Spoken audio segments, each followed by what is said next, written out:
My name is Michael Snyder, and I'm a freelance journalist based in Mexico City. And I'm Felipe Luna, an independent photographer from Mexico. And our project, in collaboration with the Pulitzer Center for Crisis Reporting, is the river giant invading the Bolivian Amazon.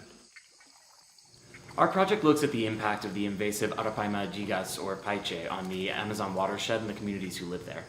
The paiche is the largest scaled freshwater fish on Earth, and it first entered Bolivia in the late 1970s after escaping from fish farms in Peru, where the fish is both native and also officially considered threatened. Since then, the paiche has practically taken over the river systems of Bolivia's lowlands.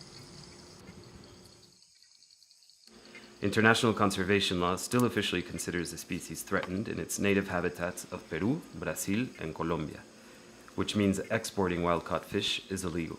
We first heard about the paiche on a reporting trip in Bolivia more than a year ago.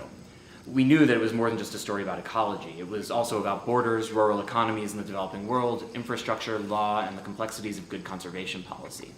Returning to Bolivia this spring with support from the Pulitzer Center has given us the opportunity to explore this story more fully. In just under a month, we traveled through towns and communities located on the banks of the Beni, Madre de Dios, Mamoré, and Manuripe rivers.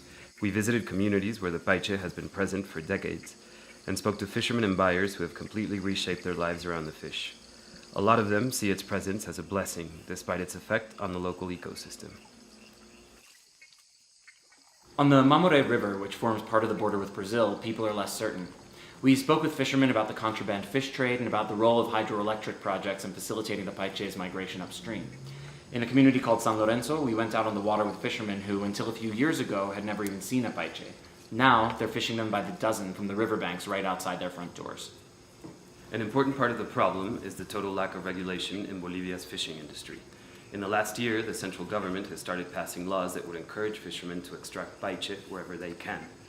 But there's still the problem of finding markets and building better infrastructure. It's not easy to get people interested in an environmental issue unfolding in such a remote place.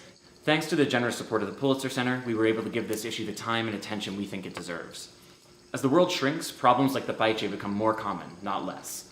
The problems unfolding in northern Bolivia today and the questions they raise about conservation and development are not only important, but also potentially instructive.